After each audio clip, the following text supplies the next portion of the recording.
રાજ્ય મંત્રીમંડળમાં ટૂંક સમયમાં વિસ્તરણ અને પ્રદેશ ભાજપના નવા અધ્યક્ષને લઈ સી આર પાટીલે આપ્યા સંકેત। સૂત્રો મુજબ પાટીલે કહ્યું, મંત્રીમંડળમાં સામેલ થશે તે હશે નસીબદાર।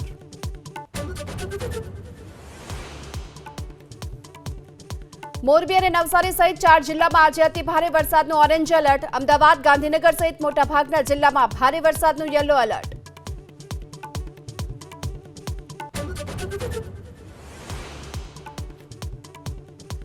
ધરોઈ ડેમમાંથી છોડાયું 1,07,000 ક્યુસેક પાણી। સાંજે અમદાવાદમાં સાબરમતી નદીના જળસ્તરમાં થઈ શકે છે વધારો। નદી કાંઠાના જિલ્લા પ્રશાસનને કરાયા એલર્ટ।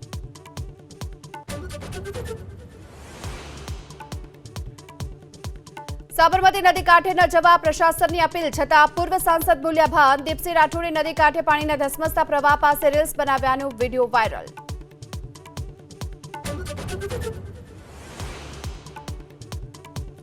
દિવ્યાંગો પર ટિપ્પણીને લઈને સ્ટેન્ડઅપ કોમેડિયન સમય રૈના સહિત 5ને સુપ્રીમ કોર્ટની ફટકાર। કોર્ટે કહ્યું, યુટ્યુબ સહિત અન્ય પ્લેટફોર્મ પર સમય રૈના વિના શરતે માંગે માફી।